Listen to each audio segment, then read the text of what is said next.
when you are near.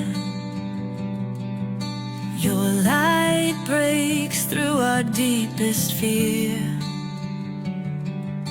You make the broken heart rejoice.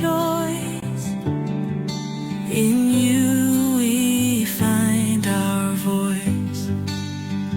We lift you high above the skies.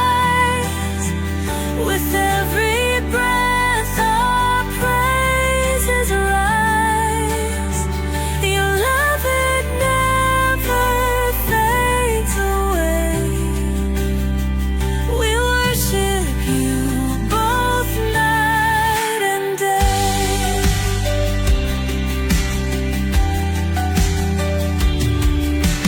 Chains are broken in your name.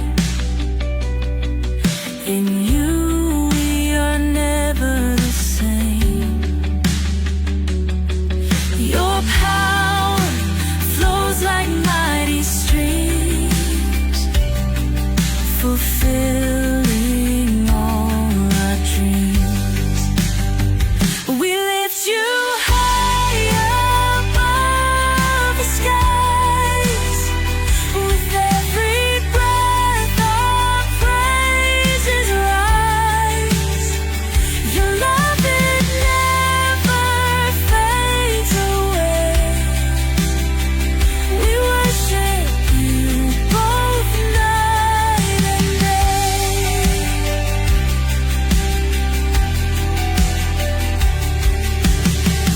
Your name is power, life, and peace.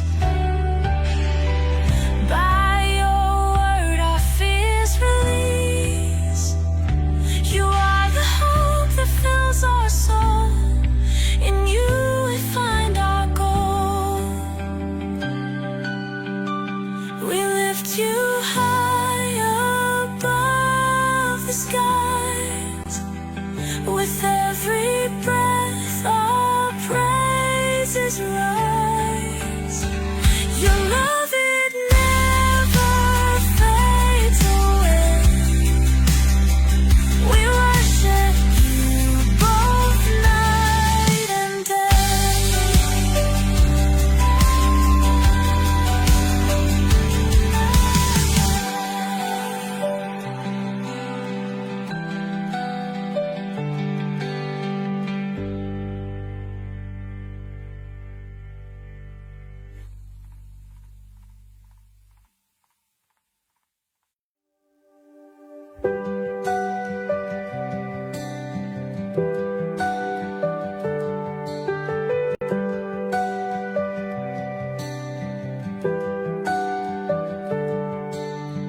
darkness fades when you are near. Your light breaks through our deepest fear. You make the broken heart rejoice. In you we find our voice. We lift you high above the skies. With every breath our praises rise. Your love, it never fades away. We worship you both night and day.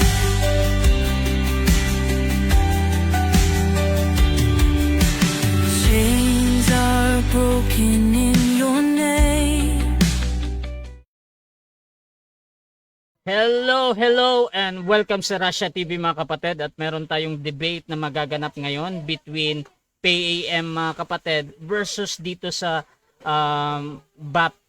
Baptist mga kapatid. So ang ating topic ngayon ay patutunayan ng ating affirmative na ang persona ng Diyos ay isa versus tatlo mga kapatid. So again, ang topic ngayon ay patutunayan ng ating mga speaker na ang persona ng Diyos ay isa o tatlo mga kapatid. So ang ating first speaker dito si Pastor Jeff T ng PAM mga kapatid, at second speaker naman si Pastor Domar mga kapatid ng Baptist. So before natin simulan ng ating debate, syempre gusto ko muna ipaliwanag yung setup ng debate natin. So meron tayong 10 minutes sa presentation, 7 minutes sa pagtatanong, 10 minutes sa rebuttal, 7 minutes sa ating second cross, at meron tayong 5 minute na final conclusion.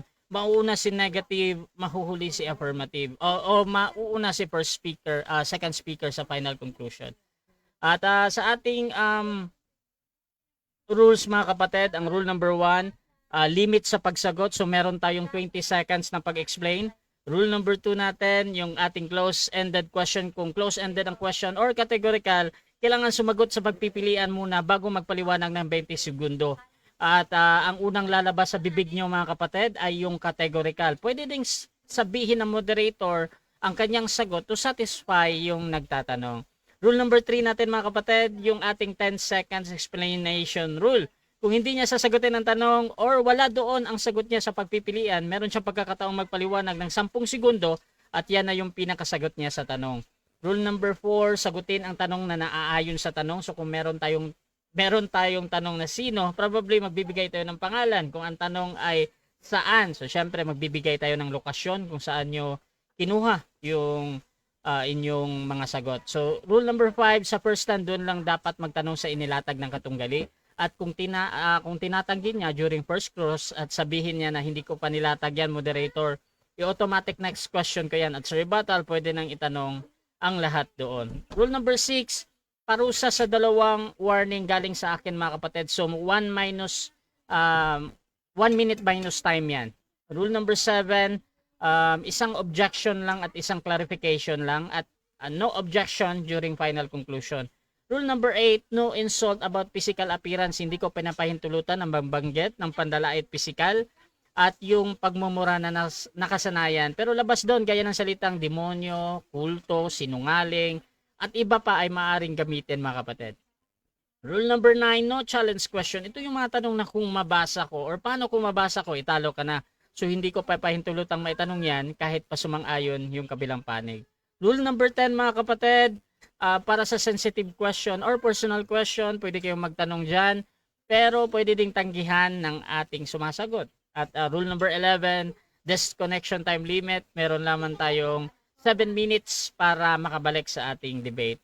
Rule number 12, meron akong kapangyarihan na magtakda ng bagong rules na hindi nakasaad sa aking nabanggit. Rule number 13, bilang tagapamagitan, ako ay nagsisilbing tagapangasiwa lamang ng debate na ito. At hindi ako responsible sa anumang pananaw, paniniwala o pahayag ng mga debater. Ang mga sagot at opinyon ay pananagutan ng mismong nagsasalita. Hindi rin ako mananagot sa anumang hindi pagkakaunawaan, pagkasira ng relasyon, o iba pang epekto dulot ng nilalaman ng debate na ito. So by the way mga kapatid, ako nga pala si Rasha Vista. Ako po ay isang Catholic, one of the member ng Templar of Truth, at ako yung tatayong moderator, streamer, timer sa debate na ito. At naka-live tayo ngayon mga kapatid sa ating Facebook. So sumasang-ayon ba ang ating first speaker sa lahat ng nabanggit? Yes bro, sang-ayon po tayo. Process mo, Pastor? Sa akin na bro Ras, Oh yes, Pastor Jeffrey. mahina ang aking boses. Okay na? Mahina pa din. Okay, ano yun? Ano po, baka sa ano na. Parang napakalayo mo sa microphone mo. Ito, pag ganyan, pag malapit, okay lang. Wala din. I think hindi yan yung microphone mo. Nasa harapan mo. Okay. Siguro, taga, disconnect ko lang. Tapos ulit. Hello bro.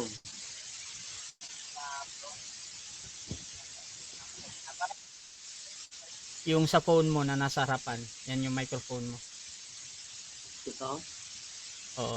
Subukan mo kang magsalita pag lumapit sa phone mo. Subukan mo nga. Hello bro, hello. Ayan o, lumalakas siya. So ibig sabihin, Okay. ibig sabihin yung itong camera mo, nandito yung microphone mo. Itong ginagamit mo. Dito mismo sa sa laptop. Hello? Oo, sa Ready laptop. ko na yan? Yes bro, lumalakas siya pag lumalapit ka sa laptop. Pagka earphone, hindi rinig.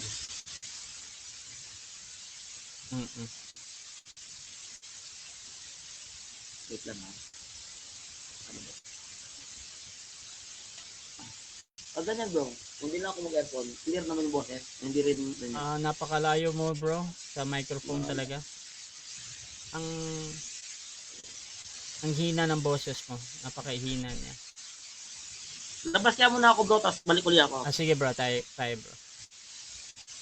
Okay mga kapatid, so habang naghihintay tayo sa ating mga debater dahil nag-aayos pa, shoutout muna sa ating nasa live kay Felix Quing ko Jr. Nandyan din si Sister Emmy Alfonso, yung tatlong sister ko, si Sister Grace ng XMCGI, Sister Emmy Alfonso ng XMCGI, at si Sister Maria mga kapatid. Shoutout din kay Kadads dito, at nandito din si Felix Pahulayan. Ayan, shoutout sa inyo.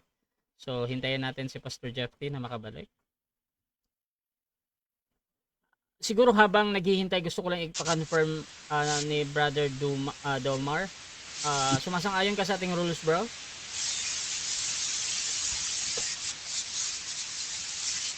Pastor Domar?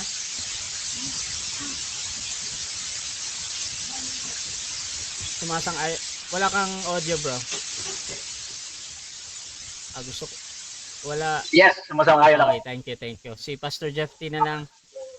Try natin. Clear ba yung boses ko? Yes. Dad, clear ba yung boses ko? Malakas naman, Brother Domar. Okay, Brother Jeffy na lang. Hindi mo ata dala yung ano mo microphone mo. Kailangan, bakit naka-on ang kamo microphone ko? Teka lang, bakit ganun? Wala kang audio, bro Jeffy ha.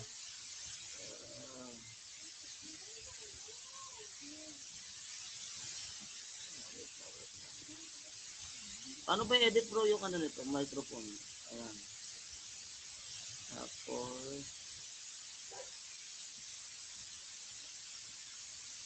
sa phone na lang. Sige, sa phone na lang ako. Meron sana akong presentation dito. Pero okay, sige, sa phone na lang ako mag-ano.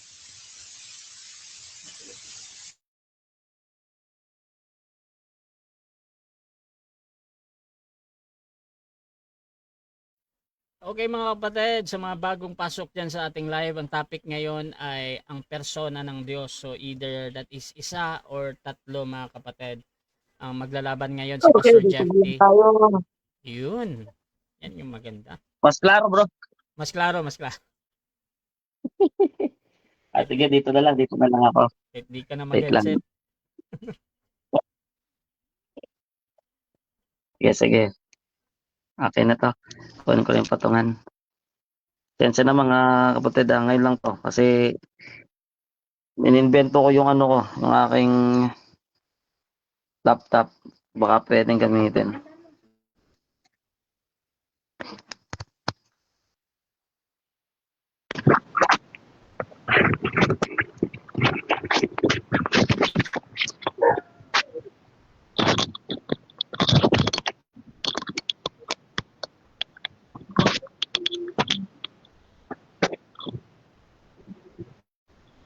Convert na bro. Mga bro. Okay, sige. Okay, nasa na patungan ko ng cellphone. Okay, ito.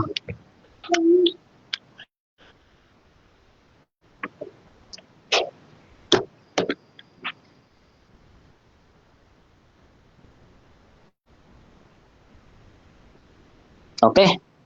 Sige. Pwede na. Gusto ko lang yung confirmation, sumasang-ayon ka, Pastor Jeffy, sa rules? Yes. Okay, sangayon po tayo sa rules. Sige, so dako tayo sa pagpapakilala. Unahin natin yung ating first speaker. Once again, magandang gabi po sa inyo lahat mga kaibigan. Pasensya na, medyo gusto natin sana dito gamitin sa ating laptop para ma-share natin yung presentation natin. Kaya lang medyo nangangapa tayo, hindi tayo masyadong magaling dito. Ako nga po pala muli, ang inyong maliit na lingkod, Brother Jeffrey John Orita. At napagkasunduan namin ni Pastor Domar ng Baptist na magkaroon po ng second part yung aming debate nakaraan. At para maganda-ganda naman ang usapin, ay napagkasunduan namin na magkaroon po ng double affirmative. Ayan, para mas klaro. Ano po? So, ayon sa amin pong napagkasunduan ay tatayo po ang bawat isa sa amin sa magkabilang panig ng pananampalataya. Ang inyo pong malitalingkod ay tatayo para patunayan na ang persona po ng Diyos ay isa lamang. Ayan. At siyempre, gamit po ang mga batayan sa banal na kasulatan at sa mismo sa panalita ng ating Panginoon Kristo ay atin po yang patutunayan. At sa lahat po ng mga nariyan, nanonood at nakikinig, sana po ay mapulot po ninyo ang mga aral o may matutunan po kayo dito. Ito po walang personalan, Pastor Domar, wala tong personalan. Aral lang po talaga ito sa atin, At binabati ko yung lahat ng mga kapastoran diyan na sumasampalataya sa One God dyan po sa Samar, sa Church of God Revival of the Nation. Ganon din dito po sa Luzon, sa lahat ng panig ng Pilipinas at San Mandako ng daigdig. At siyempre, ganon din sa mga kapatid natin na wala sa ating pananampalataya. Mahal po namin kayo at tanging pag-aaral lang po ito. Kaya subaybay lang po ninyo. Muli, maraming salamat pala, Bro Rasha, sa pagkakataon na naisingit mo ang aming schedule. Dahil medyo alanganin ako sa mga susunod na mga linggo, sa mga mahalagang kadahilanan. At muli, maraming salamat, Pastor Domar, sa pangalawang pagkakataon na iyong pinagkaloob. So, balik sa iyo, Bro Rasha. Siyempre, yung ating second speaker din, ang kilala ka kapatid. Magandang gabi mga kapatid, mga kababayan. Tapos dyan sa mga sumusubaybay sa atin. Ako si Pastor Domar. Galing po sa Samar. Salamat din kay Brother Rasha sa platform na to. Na nagkakaroon ng paliwanagan. Yun, tama yung sabi ni Jeffrey. Yung ating discussion dito ay paliwanagan to, doktrina, walang personalan. Minsan may mga words tayo na gagamit na minsan ay hindi okay, pero pasensyahan naman doon. Tayo naman ay sanay sa mga paliwanagan na minsan ay magaan, minsan ay mabigat. So salamat din sa ating mga sumusubaybay from our province at sa mga Christian na sumusuporta sa ganitong klaseng mga aktibidades. So salamat. Higit sa lahat, salamat sa Lord sa kanyang time na binigay sa atin para i-discuss yung mga bagay-bagay. Yun na po. Gandang gabi. So simulan na natin ang ating debate mga kapatid at bibigyan ko ng 10 minutes sa unang papapahayag si Pastor Jeffty sa kanyang pagiging first speaker dito na ang persona ng Diyos. Pastor Jeffty, your time start now. So magandang gabi muli mga kaibigan, mga kapatid. Ulitin ko ang pagpapasalamat unang-una po sa nag-iisang tunay na Diyos sa pagkakataon na may pahayag natin muli ang kanyang kadakilaan sa pamagitan po ng ganitong programa. Salamat kay Bro Rasha na mayroong ganitong kagandang programa, hindi bias at patas na plataforma ng debate. So sa gabi ito mga kapatid, sa walang namang patumpik-tumpik, ay dadakuhin natin ang ating patutunayan. Alam naman natin na sa sangkakristyanuhan ay meron pong iba't ibang uri ng pananampalataya, paniniwala patungkol sa Diyos. Merong naniniwala na may tatlong persona ang Diyos, katulad ng ating pong kadebate sa gabi ito na si Pastor Domar. At meron din naman po na naniniwala na meron lamang dalawang persona.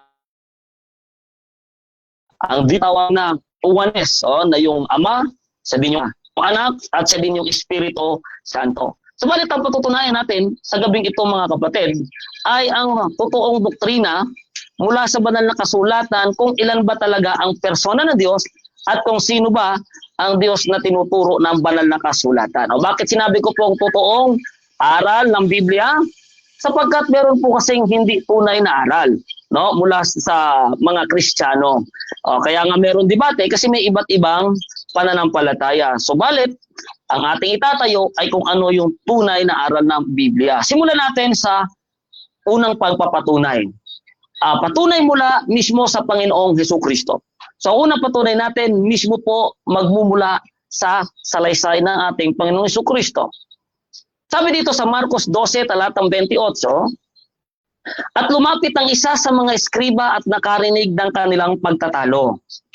At palibhasa'y nalalamang mabuti ang pagkasagot niya sa kanila, ay tinanong siya, ano baga ang Pangulong utos sa lahat? Talatang 29, sumagot si Jesus, ang Pangulo ay pakinggan mo, o Israel. Ang Panginoon nating Diyos, ang Panginoon ay iisa. So ang ating Panginoon Kristo po mismo, mga minamahal na mga kapatid, nung siya'y tanungin kung ano yung unang utos, ay kanya pong direktang sinagot na ang Pangulong utos, sabi niya, pakinggan mo Israel, ang Panginoon nating Diyos, ang Panginoon ay iisa. So ito po mismo ay nagmula sa bibig ng ating Panginoon Kristo na meron lamang pong isang Diyos. At ang isa pong ito, mga kapatid, ay hindi po ito binubuo ng tatlong persona, kundi ito po ay isang persona lamang. Ayan po ay nagmula mismo sa ating Panginoon Kristo. At sino po ito? No? Ang sabi pa niya, ang sabi ng eskriba na nakausap ng Panginoon Kristo na nagtanong sa kanya sa talatang 32, at sinabi sa kanya ng eskriba sa katotohanan, Guro, ay mabuti ang pagkasabi mo na siya'y iisa at wala nang iba liban sa kanya. So yung eskriba po, yung Hudyo at ang ating Panginoon Kristo ay iisa ang kanilang pananampalataya, iisa ang kanilang paniniwala na meron lamang isang persona, ang Diyos. At pagkatapos nun, wala pong reklamo ang eskriba, hindi din po nagpaliwanag ang Panginoon na hindi, mali ang pagkaintindi mo sa sinabi kong iisa. Hindi sinabi ng Panginoon Hesus na yung iisa na yun ay tatlo. Wala pong ganon. Ano? Bagkos, yun ay pinagtibay mismo ng Panginoon Hesus na ito ang unang kautusan. Ibig sabihin talagang dakilang utos po ito, mga kapatid. Ang pagkakakilala na ang Diyos ay iisa lang. At ang salitang iisa na yan ay isang persona lang po talaga yan. Hindi po yan tatlo. Ang pangalawa po, na ating pong pagpapatunay, na pinapahayag ng ating Panginoon Kristo na ito po ay ang Ama. Ang sabi dito, ang Ama ang tinuturo ng Panginoon Hesus na nag-iisang Diyos. Sa Good News Translation with Apocrypha, sa John 17:3, ay ganito po ang pagkakasabi, and eternal life means to know you, the only true God, and to know Jesus Christ whom you sent.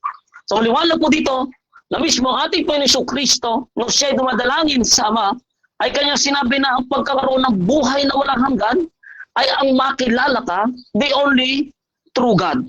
Ano po? So kung gusto mo ng buhay na walang hanggan, kailangan makilala mo na ang Ama ang only true God, and to know Jesus Christ whom you sent. At kailangan mo di sumampalataya na si Yesu Kristo ay kanyang sinugo. So ang sabi ng Panginoon Kristo, to know you, the only true God. Eh sino po bang kausap ng Panginoong Hesus dito? Siyempre wala pong iba kung hindi ang Ama. Ayan. Kaya ang ating Panginoon Kristo po mismo ay nagsasabi na ang nag-iisang tunay na Diyos ay ang kanyang Ama lamang. Ay, ito pa, ang sabi dito, pangatlong salita na mula sa ating Panginoon Kristo. Sa 20:17 ng Juan, ang sabi rito, sinabi sa kanya ni Jesus, huwag mo akong hipuin, sapagkat hindi pa ako nakakaakyat sa Ama. Ngunit pumaroon ka sa aking mga kapatid at sabihin mo sa kanila, aakyat ako sa aking Ama at inyong Ama, at aking Diyos at inyong Diyos. So nag-iisang Diyos pala, mga kapatid, ay ang Ama. Kaya tumpak na ang Diyos ay isang persona lamang sapagkat isa lang naman po ang ating Ama. Na ang Amang ito ay siya ding Ama ng ating Panginoon Kristo. At ang Ama ng ating Panginoon Kristo ay siya ding Diyos ng ating Panginoon Kristo. At siya ding ating Diyos. O napakaliwanag po niyan mismo sa ating Panginoong Kristo nagmula. At siyempre, ang sabi nga ng Panginoong Diyos na Ama, na nag-iisang tunay na Diyos, ang ating Panginoong Hesus ay siya nating dapat pakinggan. Kasi yung mga salita ng Ama, yung mga katotohanan ay ipinagkatiwala niya sa ating Panginoong Kristo. Kaya kung ano sabihin, salamat bro, kung ano sabihin ng ating Panginoong Kristo ay siya dapat ang ating sasampalatayanan. Okay, pangatlo, patunay mula sa mga apostol. Siyempre dapat ang mga apostol ay isang kanilang paniniwala mula sa ating Panginoon Kristo, sapagkat sila'y mga tagasunod lamang ng ating Panginoon Kristo. Kung ano yung pananiwala ni Kristo, yun din ang kanila. Okay, katunayan.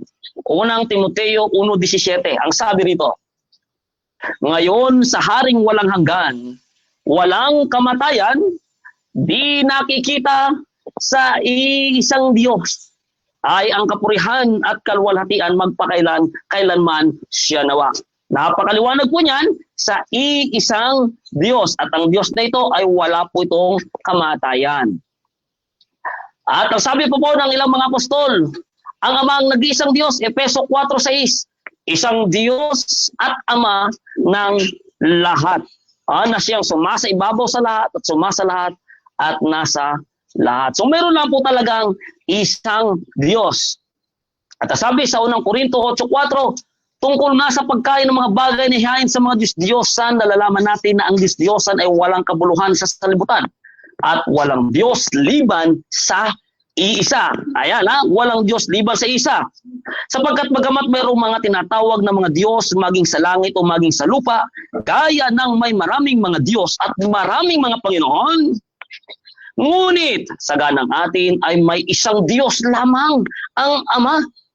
So sa mga mananampalataya, may isang Diyos lamang, ang Ama. Napakalinaw po niyan. At ang sabi, at isa lamang Panginoong Kristo. So meron lamang tayong isang Panginoong Kristo, hindi dalawang ating Panginoong Kristo, kung hindi isa lamang. So balit, ang Diyos ay isa lamang at ito ay ang Ama ng ating Panginoong Hesus Kristo. Pang-apat na katunayan ay mula po sa lumang tipan. Katulad mismo o pinaghanguan ng salita ng ating Panginoon Kristo na kanyang isinagot sa eskriba. Deuteronomio 6:4. Ang sabi dito sa New International Version, hear, O Israel, the Lord our God, the Lord is one. Pinakita dito, may footnotes ng Deuteronomy 6:4, ito po ay maaaring isalin ng the Lord our God is one Lord, the Lord is our God, the Lord is one, or the Lord is our God, the Lord alone. Ayan mayroon pong footnotes dyan. So, ito pa lang Deuteronomy 6:4, hindi lang basta one kung hindi alone. Kaya, napatunayan po natin sa ating unang presentasyon mga kapatid, na ang persona po ng Diyos ay isa lamang. Bakit po? Sapagkat klarong-klaro po sa mga statement, sa mga pahayag ng mga talata, na talagang merong isa lamang persona na ipinakikilala na Diyos. Ano po pong sabi dito po sa Lumang Tipan, 2 Kings chapter 19 verse 15. Good News Bible. And prayed, O Lord, the God of Israel, seated in your throne above the winged creatures, you alone are God. Sa King James, ang ginamit dito, thou art the God, even thou alone. At dito po sa Tagalog, ang Biblia, ang sabi dito, at si Ezekias ay dumalangin. Okay, dako tayo sa 7 minutes na unang pagtatanong. Pastor Domar, your time start now.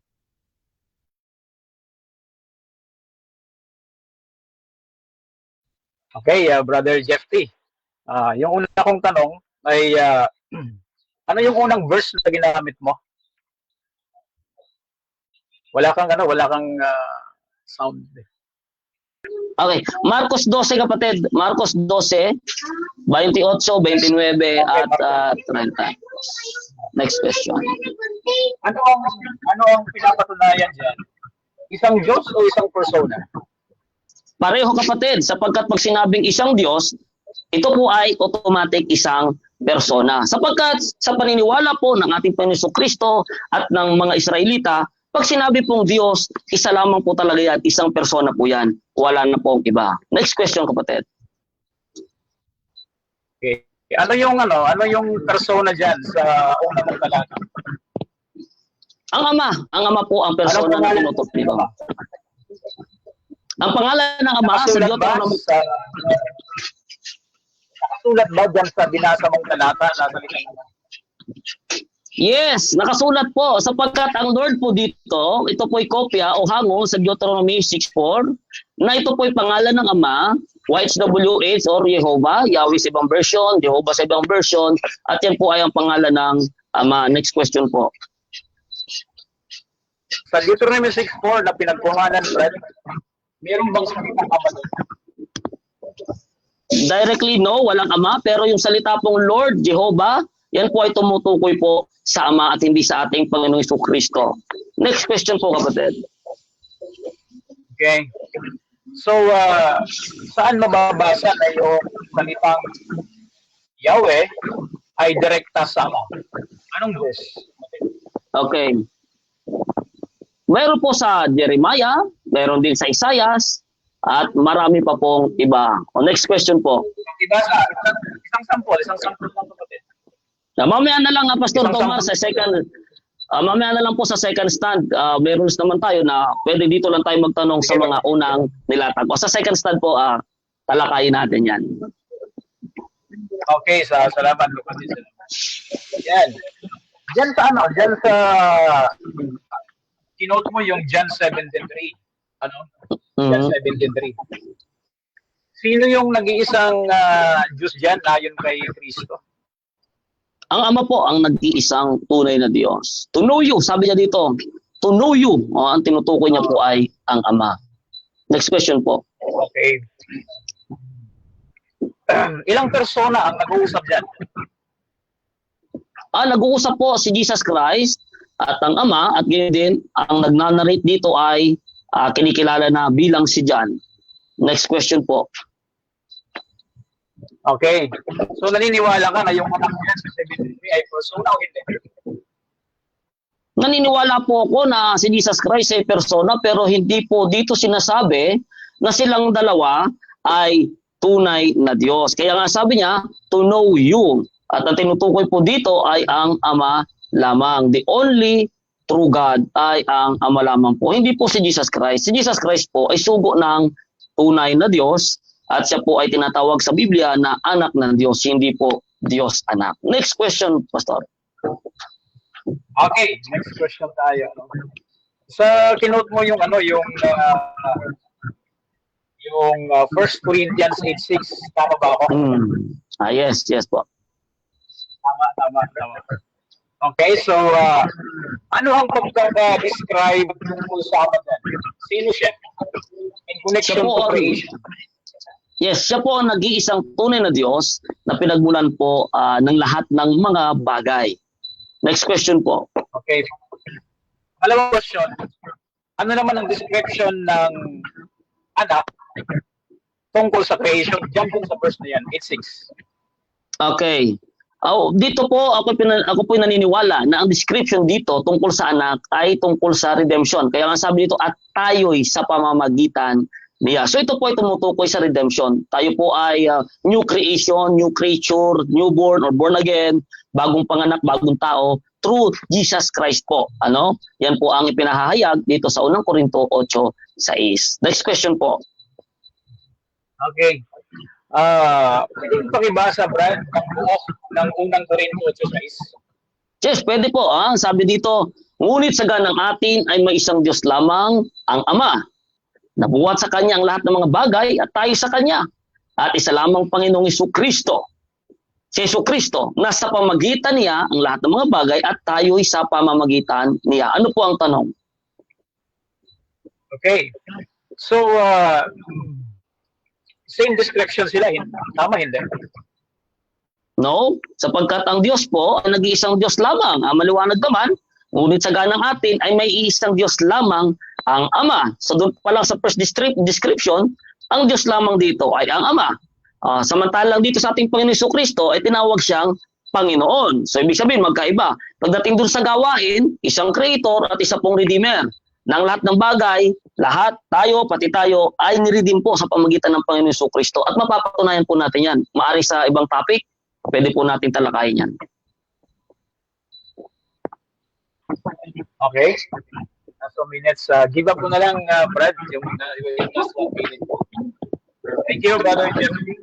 Thank you, Pastor Duman. Okay, so dyan nagtatapos mga kapatid ang unang pagtatanong ng ating second speaker. Dako tayo sa ating second speaker na first presentation. Pero bago yan, shoutout muna kay Amy Alfonso. Magkaiba pala ang anak ng Diyos sa Diyos anak. Parang need explain kaibahan nito. Shoutout din kay The Bread of Our Soul. Pareho silang isang Panginoon. Ladel Orieta Glory, good evening daw. Shoutout kay DM Jan Damundon. Ang isang Panginoong Diyos at ang isang Panginoon natin magkaiba pa din na pagpakilala, hindi pa din naging isang Diyos. Shoutout din mga kapatid dito kay Jonathan Orieta. Bro Domar, sana maunawaan mo ang salitang iisang persona. Hindi itinuturo ng Biblia na tatlong persona ang Diyos. Binubuo lang yan ng paganong Kristiyano. Sa Bible o Israel, isang persona lamang ang malinaw na sinabi ng Biblia. So tuloy-tuloy tayo mga kapatids. 10 minutes sa unang pagpapahayag. Brother Domar ng Baptist, your time start now.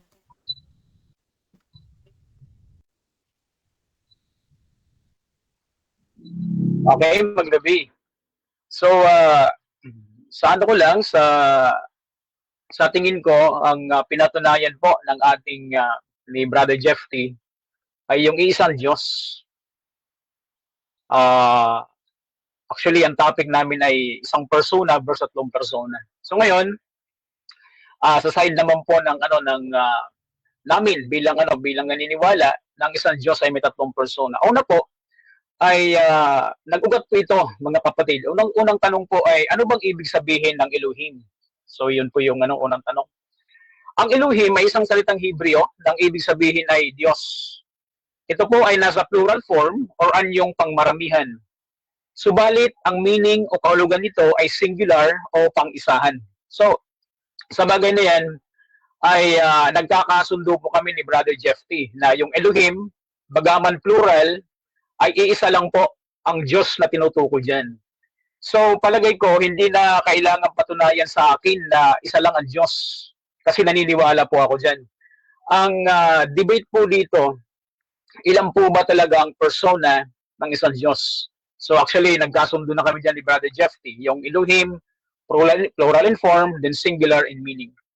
Tapos, ang tunod na tanong, may persona ba si Elohim? Okay, yung Diyos may persona ba? So ngayon, una, ang sagot natin dyan, mayroon po. Okay, meron. Kaya kasi ang tanong, anong ibig sabihin ng persona?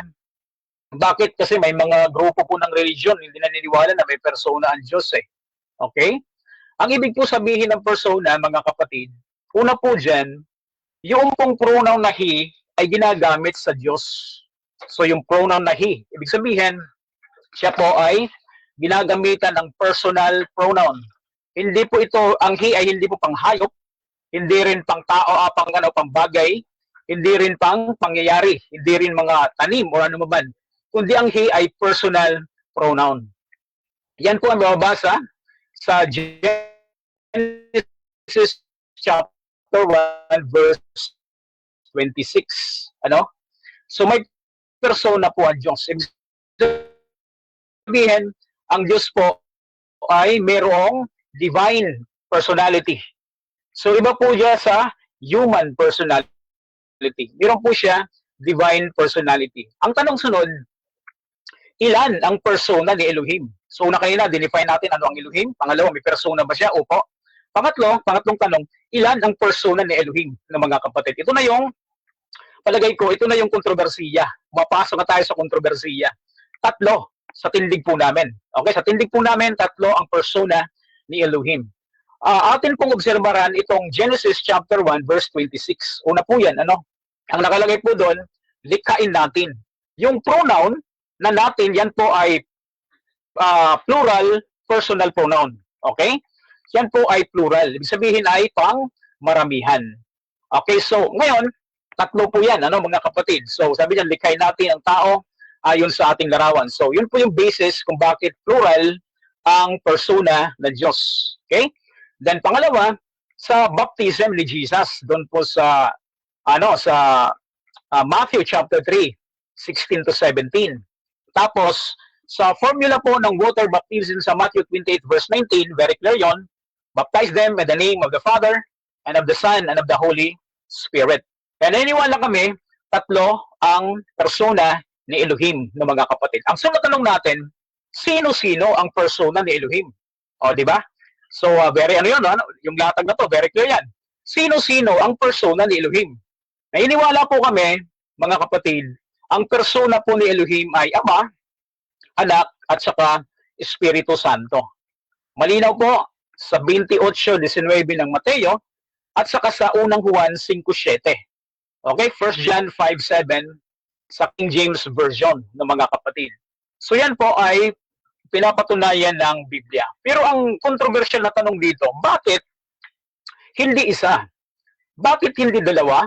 Bakit hindi apat ang persona ni Elohim? Bakit tatlo lang? So yun po yung dapat nating himayin dito. Una, meron tayong standard para ikaw ay maging persona ni Elohim. Una, dapat wala kang limitasyon pagdating sa kapangyarihan. Sa Bible, tatlo lang po ang walang limitasyon sa kapangyarihan. Yung Ama, sa unang Korinto 8:6, ginamit po yan ni Brother Jeff kanina. Tapos yung Anak, okay? Sa Juan 1:2-3-4, okay, walang creator po siya. Then, ang Espiritu naman ay creator din. Ibig sabihin, walang limit yung kanyang kapangyarihan sa 104:30 ng awit. Okay? Then, pangalawang standard or criteria, walang limitasyon sa kaalaman. Okay? So, Ama ay pasado sa walang limitasyon ng kaalaman. Awit 147:5. Ang Anak, walang limitasyon sa kaalaman. Juan 16:30. Tapos, Espiritu, unang Korinto 2:10, walang limitasyon sa kaalaman, mga kapatid. Kaya, silang tatlo ay pasado po bilang persona ng isang Elohim, ng mga kapatid. Pangatlong criteria, walang limitasyon sa presensya. Ibig sabihin nila ay omnipresence. Ang Ama, walang limitasyon sa presensya. Ganoon din yung Anak. Mateo 28:20. Espiritu, walang limitasyon sa presensya. Awit 139:7. Okay? Then pang-apat po na criteria, walang hanggan. Ang Diyos ay walang hanggan. Ang Ama ba walang hanggan? Yes. Ang Anak ba walang hanggan? Yes. Juan 1:1, Micah 5:2. Then ang Espiritu din, mga kapatid, ay walang hanggan. Hebreo 9:14. So yun po yung presentation natin. Ang ibig sabihin ng Elohim ay Diyos sa Hebreo. Ibig sabihin po diyan ay isang Diyos, may tatlo, may plural in form, singular in meaning. Bakit tatlo ang persona ni Elohim? Kasi Genesis 1:26, very clear, plural po yung natin at marami pang mga verse yan eh. Tapos ilan yung persona? Tatlo, mga kapatid. Malinaw po yon sa Mateo 28:19 at malinaw po yon sa bautismo ni Jesus sa Mateo 3:16-17 at maging mga kapatid sa ikalawang Korinto 13:14, doxolohiya, mga kapatid. So yun po yung presentation natin. Tatlo ang persona ng isang Diyos.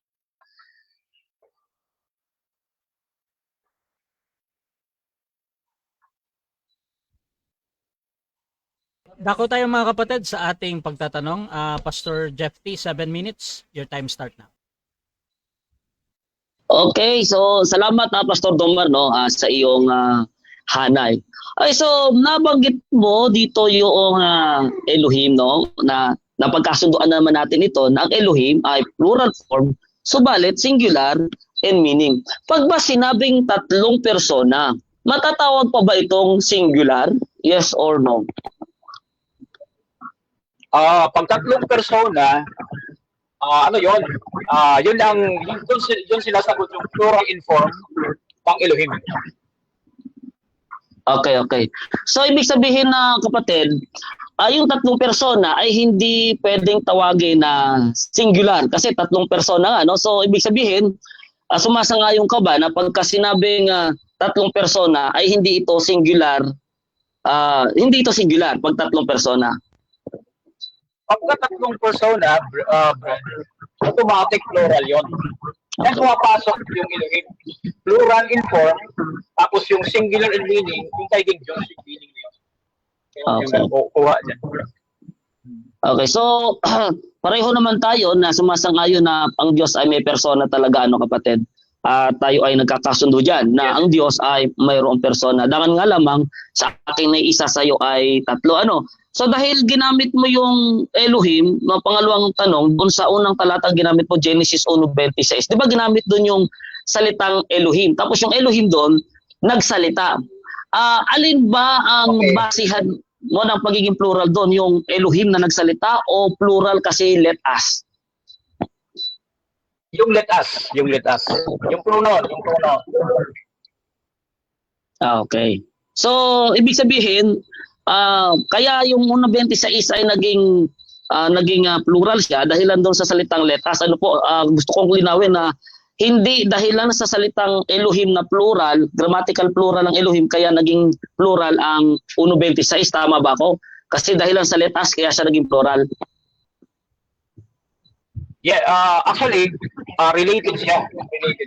Pero mas binibigyan natin ng face value yung salitang pronoun na let us, kasi very clear yung plural talaga yun. Okay. Kasi yung Elohim, yun talaga ay singular God. Okay, so singular God. Dahilan lang doon sa let us, kaya siya plural. So doon ba sa 1:26, kapatid, meron ka ba doon mababasa ng verbatim na Father, Son, and Holy Spirit? Meron ba doon o wala? Saan? Sa Genesis 1:26? Apo. Wala kang mababasa. Pero ano yun? Yung verse na yun ay inclusive yun. Pagpa nilatag mo na yung buong Biblia. Okay. Sige. Binanggit mo din yung mga talata ng Matthew 3:16 hanggang 17, Matthew 28:19, unang Juan 5:20 at maraming talata, no? Pati sa baptism. May nabanggit ba doon na isang Diyos sa tatlong persona? Meron po ba, categorical? Meron bang nabanggit doon na isang Diyos sa tatlong persona? Meron po ba? O wala? Meron. Okay, meron. Okay. Sa unawa doon, meron. Okay, sa unawa, meron. Okay. 19, sa pangalan ng Ama, hindi naman nakalagay mga pangalan. So, singular siya. Tapos, inita-isa na. Ama, anak. Yan, okay. So isa po sa mga kategorya na binigay mo dito para mapatunayan at may tatlong persona ang Diyos, sabi mo ay walang limitasyon sa kanilang kapangyarihan. Ano po? Masasabi mo po ba na walang limitasyon yung binigyan lamang ng kapangyarihan? Kasi alam naman natin ang ating Panginoon Jesucristo, sabi niya sa Mateo 28:18, ibinigay na sa akin. So merong nagbigay, ito yung Ama. Ang tanong ba, pag ba ikaw ay binigyan ng kapangyarihan, ikaw ba ay may tuturing na walang limitasyon o may limitasyon ang kapangyarihan mo? Walang limitasyon. Walang limitasyon. Kasi, ang anak ay creator din eh. Creator din siya. 1, 1, yung 3 hanggang 4. Creator din siya. Kaya walang limitasyon. Okay. So, yung Ama ba, kapatid, may nagbigay ng kapangyarihan? Doon sa Ama, kapatid, meron ba doon nang nagbigay ng kapangyarihan sa Kanya? Kanino? Sa Ama. Meron bang nagbigay ng kapangyarihan sa Ama? Kung ang tinutukoy mo na Ama ay si Yahweh, okay? Tapos kasama doon sa ano ay walang nagbigay kasi ang Diyos natin ay first cause. Okay? Siyang original lahat eh. Wala nagbigay sa kanya. Okay. So kung ganon, bakit ang ating Panginoong Jesucristo na kagaya sa iyong presentasyon na iyong pinaniniwalaan na kasama sa persona o ikalawang persona ng nag-iisang Diyos sa sa iyong doktrina pinaniniwalaan, ay bakit siya ay may pinagmulan ang kanyang kapangyarihan? So ibig sabihin, kung mayroong pinagmulan, siya ba ay may tuturing na katulad o kapantay ng Ama, yung mga Ama, walang pinagmulan, ang kapangyarihan walang nagbigay, pero si Jesus Christ, may kapangyarihan, ibinigay nga lang mula sa Ama. So maituturing mo ba, kapatid, na parehong wala, o matuturing mo ba na sila ay pantay? Pantay, kapatid. At parehong makapangyarihan. So ang nakikita lang kasi natin, pagka binalikan natin yung may ibang topics natin, dalawa kasi yung papasok pa rin din yung dalawang nature of Jesus eh. So yung pagiging tao niya, yun yung binigyan ng kapangyarihan. Pero yung pagiging Diyos niya, yung makapangyarihan niya. Okay? Kasi dalawang nature of Jesus. Okay. So, ibig sabihin, Dahil ang, dito ba sa New Testament, kapatid, gusto ko malinawan sa New Testament kung umiiral ba ang tatlong persona ng Diyos sa New Testament. Yes. Sa New Testament, meron. Yes. So ibig sabihin, dahil umiiral ang tatlong Diyos o tatlong persona ng Diyos sa New Testament, si Jesus pa rin yung ikalawang persona ng Diyos na umiiral sa tatlong persona. Siya pa rin yun. Parang magulo ka na. Okay, klaro lang. Okay. Hindi magulo. Okay, sige. So dahil umiiral sa New Testament ang tatlong persona ng Diyos, klaruhin ko, dahil sabi mo, tao, no, dito sa New Testament, sa pagiging tao siya. So dahil umiiral pa rin, nananatili ba na si Kristo pa rin yung ikalawang persona ng Trinity dito sa New Testament kahit na siya nasa kalagayang tao? Okay, salamat sa pagklaro. Okay, so yes, okay. Kasi magkasama yung dalawang nature, yung man sa divine. Kaya kasama pa rin. Okay, so dyan nagtatapos ang first stage ng ating debate. Shoutout muna mga kapatid sa ating nasa live. Nandito si DM Jam Dumundon. Sabi niya, ngayon, paano po naging bugtong na anak si Jesus? Kung madami pala, paano nyo po ipapaliwanag? Shoutout din dito kay Noel Calagos, like father, like son. Antonio Loste, Bro Domar, saan mo nabasa sa Biblia na Diyos Anak at Diyos Espiritu? Shoutout din kay Raymond Dais, akala mo lang di alam. Alam po kaya nga nagsabi niya kung paano siya babalik pero di sa kanya ang kapahayagan kung kailan siya babalik, kundi sa Ama. Shoutout din kay Jose Reiner Tarayo. Bakit hindi alam ni Kristo ang araw ng kanyang pagbalik kung isa si Kristo sa persona ng Diyos? So tuloy-tuloy tayo mga kapatid dito. Dako tayo sa rebuttal. First speaker, Pastor Jeffrey, your time start now. Ayun, okay. So magandang gabi muli mga kapatid.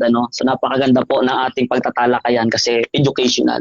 So mga kapatid, hindi ako po focus para kontrahin o tibagin o anuman i-rebuttal yung presentation ni Pastor Domar. Kundi gusto ko pong ipagpatuloy ang pagpapatunay natin na ang Diyos ay may isang persona lamang. Ganun pa man, gusto ko lang pong liwanagin, klaruhin yung mga katanungan natin na salamat sa mapayapang kasagutan. So doon po sa 1.26 ay sinagot po tayo ni Pastor Domar na wala po doong mababasa na tatlong persona talaga. Bagamat naging plural siya dahil lang doon sa let us. At isa pa, hintayin natin mamaya yung sagot niya na may mababasa na iisang Diyos sa tatlong persona. At sana hintayin natin doon sa mga direct translation ng Biblia. Hintayin po natin yan para mapakinggan natin ang kahulugan. At ganyan din po mga kapatid, doon sa walang limitasyon. Ito po gusto kong bigang pansin na walang limitasyon. Ang sabi po dito sa John chapter 5 verse 19, dahil tinanong po natin si Pastor Domar kung nananatili ba ang three-person Trinity dito sa New Testament, at kahit na si Jesus Christ ay nasa kalagayan niya bilang tao, ang sagot po sa atin, Pastor Domar, ay yes, nananatili. So ibig sabihin, makita natin dito, ang sabi sa 5:19, Jesus gave them this answer, verily, truly, very truly, I tell you, the Son can do nothing by himself. So kung sa limitasyon po ng kapangyarihan, ay may limitasyon po yung yung Son. Kasi ang Son ay binigyan lamang siya ng kapangyarihan ng Father, di ba? At kung tanungin natin kung kailan ito binigay, ay nasa bagong tipan lang po umiral ang pagbigay ng kapangyarihan. Mababasa po natin yan sa chapter 15 ng 1 Corinthians. At dyan nga, dito mismo sa 5:19 at sa Mateo 28:18. Klaro po yan. Ng ating Panginoong Kristo po ay mayroon pong limitasyon, mga kapatid, ang kanya pong kapangyarihan. Kahit ka sa paggawa niya, hindi po siya nakagagawa sa kanyang sarili lamang. Sabi, he can do only what he sees his Father doing. So kanina tinanong po natin si Pastor Domar kung yung Ama ba may nagbigay ba sa kanya ng kapangyarihan, and thank you for the honest answer na wala. Totoo po na wala pong nagbigay ng kapangyarihan sa Ama sapagkat siya nga po ang pinagmulan ng lahat. So wala pong sino man nahihigit sa kanya, kaya nga po siya tinatawag na El Shaddai. Sa 17 verse 1 ng Genesis, tinawag po siya nagpakilala siya kay Abraham bilang God Almighty. Kapag sinabi pong God Almighty, abay wala na pong kapantayon. siya na po. Kaya nga, yung pinapatunayan natin na iisang persona, maliwanag po, no? Wala man tayong mabasang verbatim na persona, isang persona, pero katulad nga ng sinagot ni Pastor Domar sa atin na mauunawaan, no? Sa pamagitan ng pag-unawa. Sangayon naman tayo na kailangan talaga ng pag-unawa ang talata. So, alin ba ang talagang malinaw na madaling unawain, mga kapatid? Na ayon sa Biblia. Yun bang salitang isa, no? Kagaya ng binabanggit po sa Deuteronomy 6:4 na isa, nasabi doon ay pakinggan mo Israel, ang Panginoon nating Diyos, ang Panginoon ay isa. Ito po ba ay hindi pa malinaw para sa atin? No? Yung mga pinag-usapan po natin dito, ang sabi nga sa 1 King chapter 8 verse 23, ito po ay Lord God of Israel. Ang sabi, and he said, Lord God of Israel, there is no God like thee in heaven above or on earth beneath. Who keepeth covenant and mercy with thy servants that walk before thee with all their hearts. So kung ano po yan, no? Tanda natin, ang pinag-usapan po natin Diyos dito ay yung Diyos ng Israel. Na ang Diyos po ng Israel, na itong si Israel ay si Jacob, ito po yung Diyos ni Isaac at ni Abraham. At ang Diyos po ni Isaac ay siya po yung Diyos ni Abraham. Ang Diyos po ni Abraham ay isang persona lamang po. Isa lang po yan. At maliwanag po na yan ay sinabi ng Diyos ni Abraham. Nang sabi niya dito sa Deuteronomy 4:35. Ang Deuteronomy 4:35, mga kapatid, ito po ay pagsasalaysay, huling habili ni Moses after 40 years ng kanilang paglalakbay mula sa Egypt. At alam natin, sa Exodus chapter 3, yung Diyos ni Abraham, ni Isaac at ni Jacob ay nakipag-usap po kay Moses. At ang Diyos na ito ni Abraham, ni Isaac at ni Jacob ay walang iba kundi ang Ama. Ayan po ay mababasa natin sa Gawa 3:13. At yan din sa Gawa 5:30 at 31. At marami pang mga tala mismo mula sa ating Panginoon Kristo na pinapahayag po na ang nag-iisang tunay na Diyos ay ang Ama lamang. Kaya po dun sa salitang ang Ama lamang, nangangahulugan po yan na isang persona lamang. No? Klaro po yan. Kaya nga sinasabing wala nang iba liban sa Kanya, yung pong salitang Kanya, ay ito po ay katulad ng ibig sabihin, ito po ay pantukoy.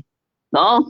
Na pag sinabing Kanya, singular po tinutukoy dito. At nalala ko, tinanong natin si Pastor Domar kanina, yung bang tatlong persona ay may tuturing ba ito na singular? Ang sagot niya, siyempre hindi. Siyempre plural po yun. Ano? So, ibig sabihin, kung ang Diyos na pinag-uusapan natin ay singular, pagkatapos may tatlong persona, hindi na po magiging singular, meaning ang God. Kung hindi magiging three persona, ang God. So, hindi na po isa. Di ba? Kapag ang Diyos ay may tatlong persona, hindi na po angkop ang salitang isa. Lalo na sa Deuteronomy 6:4 na ginamit po ay ekad. No? Na salita po ng ekad, mga kapatid, ito po ay primarily first or numerical number 1. Yan po ibig sabihin ng ekad. So ibig sabihin, maliwanag na ang Diyos po ng Israel, na ito ay nagpakilala kay Abraham, kay Isaac, kay Jacob, at nakipag-usap din kay Moses, ito yung nag-alis o naglabas sa kanila mula Ehipto ay isang persona lamang. Kaya ang sabi dito sa 4:35 ng Deuteronomio, sa iyo ipinakita ito upang iyong makilala na ang Panginoon ay siyang Diyos.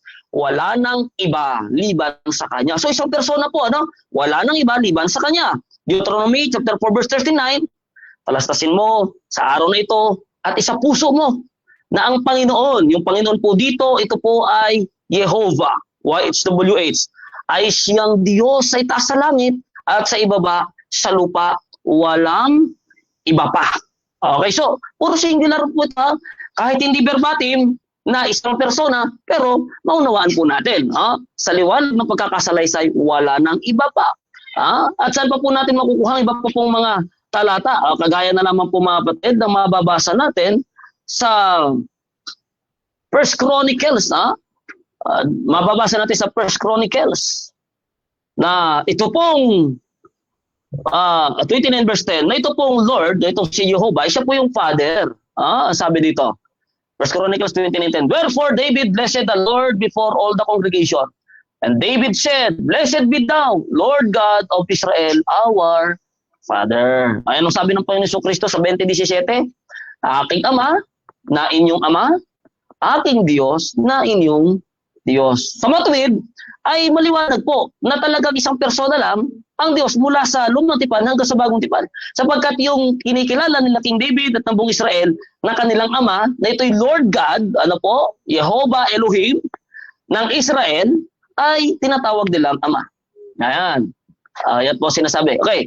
Doon po sa First Chronicles, ay maliwanag din po doon, 17:20, na sabi ni King David, ay walang ibang Diyos. No? Walang ibang Diyos beside thee. Kaya po, napakaliwanag na wala po talagang ibang kinikilalang Diyos ang mga Israelita. At yan po ang nag-iisang tunay na Diyos. At ngayon din dito mga kapatid sa 1 King chapter 8 verse 23. Pasin niyo po And he said, Lord God of Israel, Jehovah, kung ito'y gagamitin ni Yahweh, Yahweh, Elohim, Israel, of Israel. O kaya naman, sa ibang translation, Jehovah, o sa ibang translation po ito ay YSWH, ito po yung Diyos ng Israel. Anong sabi? There is no God like thee. So, pinapahid na naman yung singularity in person, no? Singularity in person po. So, ibig sabihin maliwanag na ang Diyos, ang nag-iisang Diyos ay ang Diyos lamang po ng Israel at ito po isang persona lamang at ito ay ang Ama. Kagaya nga, yung akin nabanggit sa 1 Chronicles, chapter 17 verse 20, sabi doon ay, there is no God beside thee. So lalabas mo kasi, kapag ang Ama ay Diyos, ang Anak ay Diyos, ang Espiritu ay Diyos, so meron pong tatlong persona ng Diyos, so meron ng katabi, meron ng sa tabi, o side by side, sabihin natin. Samantalang sabi sa 1 Chronicles 17:20, there is no God beside thee. At marami pa pong iba na pinapahayag sa King, sa Samuel, na talagang there is no God beside the Father. So, maliwanag po yan mga minamahal ng mga kapatid. Kaya nga, mismo sa Revelation chapter 3 verse 12, pinahayag doon, 4 na beses na ginamit ng ating Panginoong Jesucristo yung salitang my God. Bakit po natin dinadala sa ganung punto mga kapatid? No? Para makilala natin na pag sinabing Diyos, ay walang iba kung hindi ang Ama lamang. Yung salita pong ang Ama lamang, na mismo nagmula sa bibig ng ating Panginoong Jesucristo, mula sa mga apostoles, mula sa mga propeta at mga hari, mula sa Old Testament, ay maliwanag na katunayan na ang Diyos ay singular person lamang. Okay, dako tayo sa second cross ng ating second speaker, Pastor Domar. Your time start now. Yes. Okay, Brother Jeffrey, yung una po. Ano uli yung Hebrew word ng Diyos? Diyos po ba? Yes. Ano yung Hebrew word ng Diyos? Meron pong El, meron Elohim, may Eloah. Yun po. Next question po. Okay. Pwede bang ma-spell mo ng ang Elohim, pwede bang ma-spell mo ng Hebrew? Hindi po ako master sa Hebrew kapatid eh. Hindi ako master sa Hebrew pero pwede natin yang pag-aralan siguro sa susunod. Pero meron naman tayong maunawaan, pinaliwanag naman ito, na yung Elohim, ito po ay maunawaan natin na kaya siya naging plural in form dahil po dun sa I-in sa dulo. Pero kung ipapasulat niyo po sa akin ng Hebrew, ay hindi pa po ako masyadong master sa pagsusulat kapatid ng Hebrew. Pero naunawaan ko po yun ayon din sa mga paliwanag na akin pong napag-aralan at nabasa sa iba't ibang mga aklat. Next question po. Okay. Thank you. Ano ang singular ng Elohim? Ang singular po ng Elohim, kung ito po sa grammatical, ay El. Subalit, meron pong El na ginamit po ng plural. Kagaya na lang ng Exodus. Ito po, Exodus 15 verse 11. Yung El po dito, bagamat singular in form, pero plural po siya ginamit. Meron din pong El na singular referring to the one, true God. Ayan. At meron din pong Elohim na singular at plural. Next question po. Sa inyong view, anong ibig sabihin ng person? Person po ba, kapatid? Yes. Okay. Ibig sabihin po niyan, isang being. Ibig sabihin, meron siyang kakanyahan. Meron siyang sarili niyang kakanyahan. Meron siyang sariling, gamitin natin sa salitang katawan. Bagamat hindi man ito flesh, pero may sarili po siyang kakanyahan. Okay, yun po yung ang kahulugan ng persona. Okay, parang personality. Ganun ba? No, kasama na po 'yon kasi hindi naman magkakaroon ng personality kung walang persona. Ibig sabihin, kung ang tao bilang flesh ay meron tayong katawan, ako ay naniniwala na ang Diyos hindi lang sa katawan, kung hindi kaya nga may isip siya, may puso siya, nakagawa siya ng lahat ng bagay. So he is a isang personalidad na merong sariling kakanyahan na tinatawag na spiritual being or heavenly beings, kapatid. Next question Okay. po. Balik tayo, Brad, doon sa Genesis 1:26. Parang curious lang ako eh. Mm-mm. Word na let us.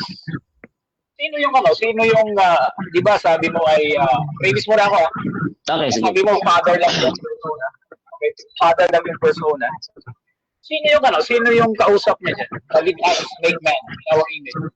Yes. Naniniwala po tayo na ang kausap po niya dyan ay yung nasa Genesis chapter 1 verse 2, ang Holy Spirit. Naniniwala po tayo na may kausap ang Father. Yun nga lang, ang Ama, yun lamang ang Diyos. Ano po, hindi po tayo kumukontra na may kausap siya. Ang ating lang pinag-usapan naman na pinapatunayan ko lang dito na ang Diyos ay isa lang po ang persona.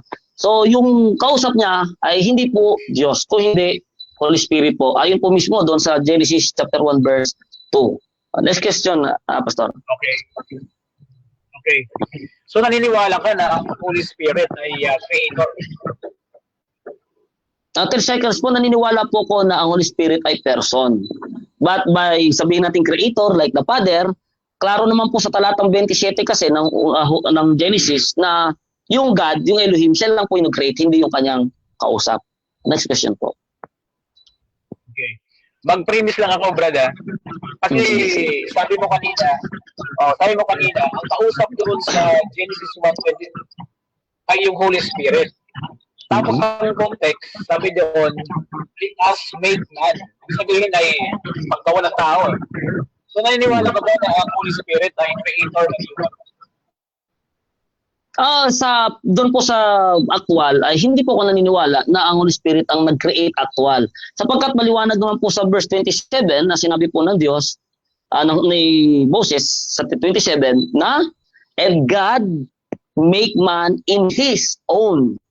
So ibig sabihin, nung i-conclude po sino talaga nag-create ay isa lang, yung Elohim lang, yung Diyos lang, hindi po yung Holy Spirit. At sa Isaiah 45 verse 12 ay binanggit po doon ay ang ating mga kamay ang gumawa ng tao, nag-create, etc. So pag sa creation po, there is only one creator, that is the Father only. Wala na pong iba, wala po siyang katulong bilang, sabi nga, co-creator, wala po. Pero may mga kasama siya na nasa palibot niya, nakakausap niya, at yun nga po yung kanyang mga Holy Spirit, yun po ang ating kasagutan.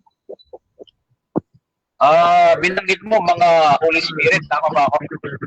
Yes. Confirm ko lang. Apo, Marami ang Holy Spirit. Madami po Marami. kasi person ng marami po person ng Holy Spirit. Next question po. Maraming person ang Holy Spirit. Yes po, marami po person ng Holy Spirit. Sige nga, Brad, paki-ano mo nga ako. Bigyan mo ako ng sample, talata, tapos verse. Okay. Kung Okay, maraming salamat po. person. Hebrews chapter 1 verse 13 and 14. Yung mga anghel po, mga anghel, no? Angels, they are ministering spirits. So yung holy kasi, ba't tinawag na holy? Dahil ito sa panig po ng Diyos. Kaya sila po ay maraming persona kapag spirit. Sapagkat ang mga anghel po, pinaniniwalaan po namin na sila po yung mga persona ng espiritu. May iba-iba nga lang silang ranggo, may iba-iba lang silang tungkulin kahit sila ay mga anghel. Kaya marami pong persona. Next question. Okay. Maraming no? Okay, sige, tuloy tayo. Next question, Yes. Brad. Sabi na lang sa Matthew 28 verse 19, baptize them in the name. Singular, di ba? Premise na ako muna. Singular. Sino yung name doon? Ano yung singular name doon? Name. Okay, ang singular name po kasi doon authority. Kaya nga sabi baptizing them in the name. Ibig sabihin po yung name doon, naniniwala ko na hindi po yung proper kasi yung father hindi naman po yung name eh. Hindi naman yung proper noun ang father. Yung son hindi din naman po yung proper. Yung Holy Spirit hindi din po proper. Kaya mas preferred po ako doon sa in the authority. So ibig sabihin, naniniwala tayo na yung sino man na nangangaral, nagtuturo ay authority ng Father, Son, and Holy Spirit. Salamat, kapatid. So, dyan nagtatapos second cross mga kapatid. Tuloy-tuloy tayo dito. Brother Domer o Pastor Domer, rebuttal mo. Your time start na. Okay? Ang second stand ko, kapatid, ay isa sa bibigyan ko ng focus itong Genesis 1:26 kasi ito yung launching pad ng tatlong persona. Okay? So, sino ang magkakasama sa Genesis 1:26? Kasi ang nakalagay po doon ay, let us make man in our image and in our likeness. So, very striking yung word na first person plural. Okay? So, ngayon, ang tanong natin, sino yung magkakasama sa Genesis 1:26 bilang creator? Kasi mayroong creator dyan eh. So, una, na malinaw sa Biblia, yung Father. Banggit nga kanina ay unang Korinto 8:6. Malinaw po yon na yung Father ay creator. So malinaw na isa siya sa mga kasama doon sa let us. Okay? Pangalawa ay ang anak. Kasi malinaw din sa Colosas 1:15 hanggang 16 na walang nalikha kung hindi sa pamamagitan niya. Okay? Tapos, halimbawa din ay Juan 1, 2, 3 hanggang 4. So, nalikha din ang lahat ng bagay sa pamamagitan po ng anak ng mga kapatid. Then, sino pa yung kasama doon? Walang iba, kundi ang Holy Spirit. Okay, kagaya nga ng Genesis chapter 1 verse 2, ay kasama ang Holy Spirit doon sa paglikha. At pinapatunayan yan ng awit 104 verse 30, lalo na sa New American Standard Bible or King James Version, very clear na ang tatlong ito, ang mga creator, tatlong personang ito, ang mga creator sa Biblia, nakakasama sa Genesis chapter 1 verse 26. Hindi lamang ang Holy Spirit. Okay? Actually, maganda yung sagot ni Brother Jeff doon eh, no? Kasi hindi siya katulad noong Iglesia ni Cristo or iba, hindi ko lang alam kung sa ibang pagkakataon, ay ang sagot niya mga anghel. Okay, pero wala yan sa sagot niya eh. Okay, so I cannot jump with that conclusion, ano? Pero okay yung sagot niya na Holy Spirit ang isa sa mga kasama doon. Ang missing lang doon ay walang iba kundi yung anak. Okay? Kaya nga naniniwala kami na itong Genesis 1:26, yung let us, very much plural yon, ay tatlo ang magkakasama doon. Ang Ama, Anak, at saka Espiritu Santo. Okay? Kasi ang tatlong ito, ang may mga malilinaw na talata sa Biblia na manlilika. Pero hindi ito tatlong Diyos. Kasi pupunta tayo sa tritheism niyan eh. Okay? Pupunta tayo sa tritheism niya, hindi. Ang paniniwala namin, Deuteronomy 6:4 pa din. Okay, isang Diyos, Echad, tapos may tatlong persona. Okay? So yun po ang paniniwala namin.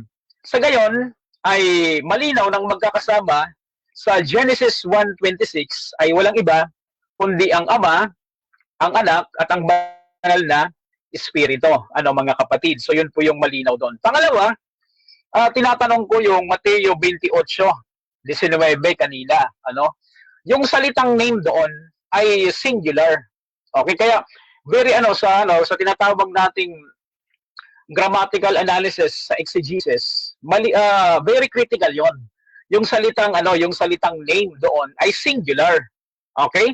So actually ganito ang kanyang nakasulat. Babasa lang ako ng kaunti sa Greek para maunawaan natin 'to, ano?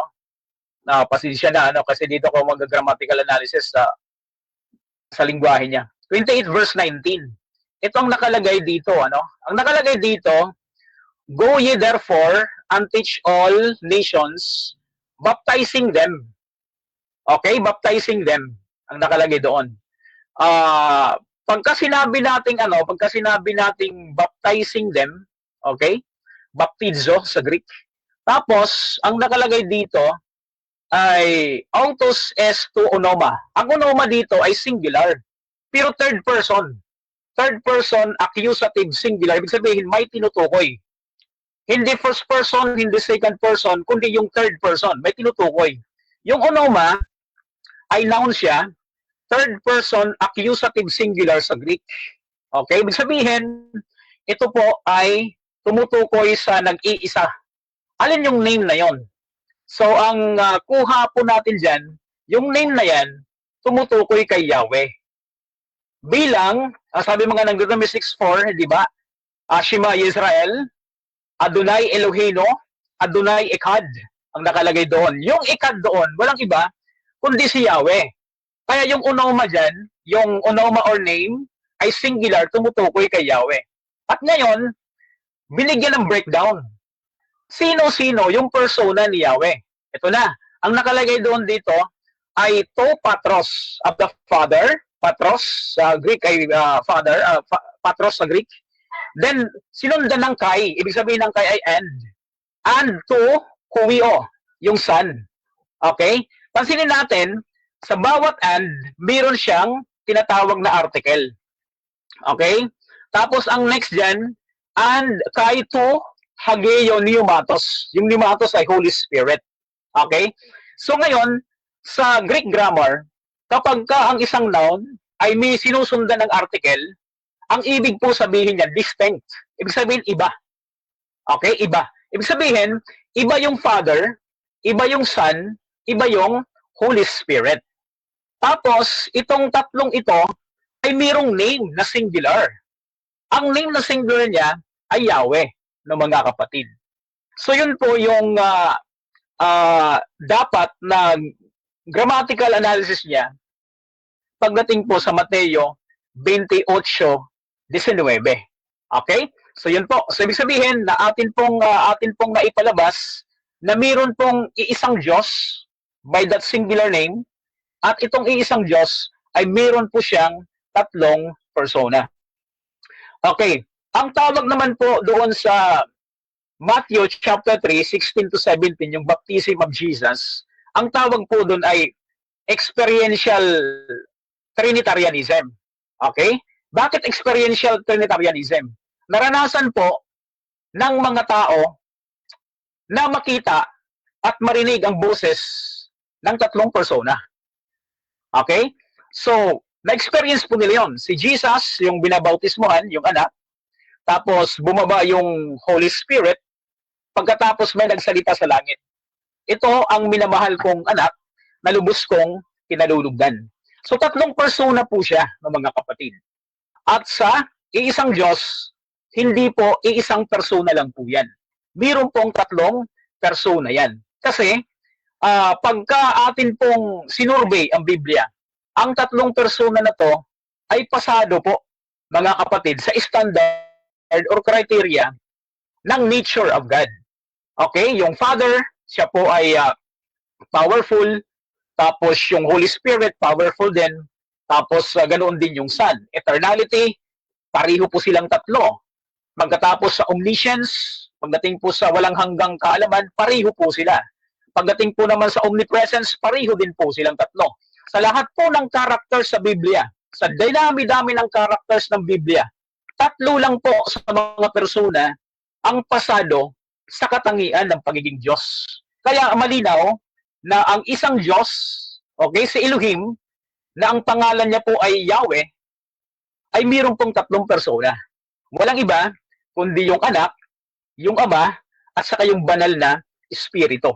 Ayon po sa criteria ng Biblia, kung papaano ang isang persona magkakaroon ng characteristics bilang isang Diyos.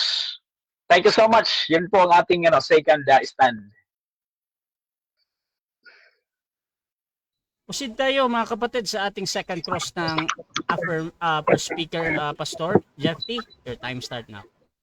Okay, so napakaganda, Pastor Domar. Talaga nag-enjoy ako dito sa debate natin. Sana masundan pa to, no? Okay, ayan. So isa-isahin ko, no, yung mga nabanggit na sinundan ko dito. Doon sa 1:26, gusto kong klaruhin, no? Nabanggit mo doon na present doon yung Father, Son, and the Holy Spirit. Gusto ko ng clarification doon mismo sa talata, sa King James Version, na malapit-lapit sa katotohanan. Meron ba dong verbatim na nakalagay na Father, Son, and Holy Spirit sa King James Version, doon sa talatang 26. Sa Genesis 26. Yung Opo, meron po ba doon? Opo. Meron po ba doon ng ano? Verbatim, ibig sabihin ay word for word, wala doon. Pero pagka inipon mo yung buong Bible, yung record ng buong Bible, magkakama talaga siya. Tatlo yung magkakasama doon. Yung Ama, Anak, sa Espiritu Santo, ayon sa mga talatang binigay ko kanina. Okay, salamat po doon sa sermon. No? Dito kapatid sa nabanggit mo no kasi isa sa pinapatunayan mo dito tungkol sa creation no, nag-focus tayo sa creation. Na talagang doon sa creation, pinatunayan mo ng Father Creator, ang Son Creator, Holy Spirit ay Creator. Dito sa Genesis 2 verse 7, yung sinabi dito, at nilalang ng Panginoong Diyos ang tao sa alabok ng lupa. Sino ang Panginoong Diyos dito kapatid na tinutukoy at ilang persona? Okay, Panginoong Diyos dyan ay Yahweh Elohim, sa Hebrew, Yahweh Elohim, Panginoong Diyos. Inclusive yan, tatlong persona yan. Okay. Okay, sige. So, ibig sabihin kapatid, pagka tinawag na Yahweh Elohim, automatic inclusive, na ito ay tatlong persona, dahil sabi mo kanina, paliwanag mo, yung Yahweh kasi, ay pangalan nito singular, pero tatlong persona ang nagmamayari nito, parang gano'n, ano? Tapos yung Elohim itself, ay plural in form. So, ibig sabihin mo, yung pagkakalagay dito na nilalang ng Panginoong Diyos, ang tao sa alabok ng lupa, bagamat singular form siya sa grammatical ng Pilipino, ito pala para sa iyo kapatid ay tumutukoy automatic sa tatlong persona. Tama ba? Yes, automatic yan. Tatlong persona yan. Automatic. Okay. Sige. Nabanggit mo yung Mateo 28:19 na yung name na binanggit po doon ay tumutukoy ito sa Deuteronomy 6:4 na Yahweh. Gusto ko lang klaruhin kapatid, doon ba mismo sa Mateo 28:19, meron din bang verbatim doon na Yahweh? Meron po ba o wala? Doon mismo sa verse, malinaw naman na walang nakalagay na Yahweh doon. Pero yung pagpapaliwanag kasi natin ng mga talatang malabo ay sinusuportahan ng panilinaw. Yan ay gawa ng exegesis. Ang supporting verse niya ay Deuteronomy 6:4. Okay. Salamat. So binanggit mo kapatid no yung onoma sa Greek na ito ay proper name. Naniniwala ka ba na ang onoma ng ancient Greek ay hindi lamang po tumutukoy sa proper name, kundi sabi, it's also compasses concept like reputation, title, or even a representative capacity. Naniniwala ka po ba na hindi lang proper name ang tinutukoy ng onoma sa Greek? Yes or no? Yes. Kasi malawak naman, yes. Kasi malawak naman ang usage ng name. Pwede ring authority, pero sa context dito kasi ay malinaw na tumutukoy sa name of God. Sa name of God ang tinutukoy dito. Ayon sa context. Okay. Sa Mateo 28:19 kapatid, may nakalagay ba doon na yung name na yun ay pangalan ng mga Diyos? Kasi ang pinapalabas dito sa iyong presentation na yung tatlo, yung Father, Son, and Holy Spirit ay tatlong persona sila pero isang Diyos lang sila, di ba? Yun ang ibig mong sabihin. Meron ba nakalagay doon na itong tatlong ito ay isang Diyos sa tatlong persona, verbatim o kung paano man ito ay may man nakalagay ba na indikasyon na tatlong Diyos, isang Diyos sa tatlong persona sa Mateo 28:19? Meron po ba wala? Verbatimly speaking, wala kang mababasa. Pero kailangan mo kayo siyang i-analyze Kailangan mo siyang i-analyze. Kaya kanina, nag-grammatical analysis ako para makatulong na maunawaan natin na yung name ay singular, tumutukoy kay Yahweh, okay? Tapos si Yahweh ay inisa-isa ngayon ng kanyang persona. Father, Son, at saka Holy Spirit. Okay. So, nabanggit mo na ito ay kaya mo napatunayan o kaya mo kinukonclude na ang Mateo 28:19 ay dahilan sa name na ito yung Deuteronomy 6:4. Sabi mo kanina, ito yung paniniwala namin. Ano po, yun yung termino ginamit mo na yung Deuteronomy 6:4 ay tatlong persona. Klaruhin ko lang kapatid, di ba ang Deuteronomy 6:4, ito po ay paniniwala, doctrinal creed, ika nga ng iba, ng mga Israelita. Naniniwala ka po ba doon? Yes or no? Actually, kapag Old Testament lang, Tapos sa unang recipient ng book, ang unang recipient ng book, walang iba kundi Israel lang. Pero ngayon kasi, ay magkasama na yung dalawa eh. Sa Christian perspective, atin na rin yung Deuteronomy 6:4. Sa inyo, sa amin, ganoon siya. Kasi nga, yung modern time natin ay una yung revelation. Una yung revelation. Pero when it comes to original recipient, Israel yung unang recipient. Pero ngayon, parang nasa atin. Okay. So klaro po no. So doon po ba sa original recipient bilang sila yung original recipient, sila yung unang nakatanggap nito o sa kanila talaga unang tinuro ito, yun bang paniniwala po ng original recipient? Dahil nabanggit mo meron ding paliwanag dito sa ating Christianity, meron ng kapahayagan. So ibang kapahayagan na ito kumbaga. Doon sa kanilang kapahayagan, sa kanila pong naunawaan bilang mga Israelita na first recipient. Yung bang Deuteronomy 6:4 sa kanilang paniniwala, ito po ba ay tatlong persona o isang persona lang sa kanilang paniniwala? Sa kanilang paniniwala ay hindi isang Diyos ang nakalagay doon. Okay? Isang Diyos.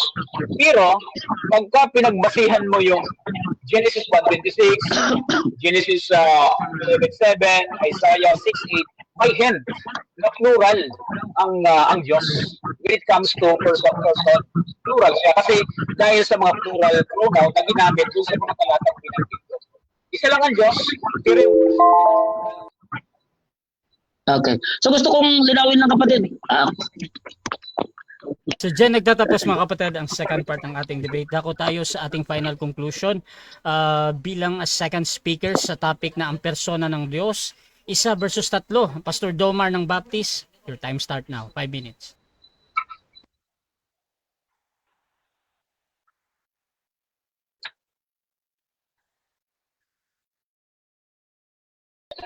ako nga pala. So, sorry. Okay. So yung closing stand ko, kapatid, Brother Russia, uulitin ko lang, yung Elohim ay yan po ay Hebrew word, ibig sabihin po ay Diyos.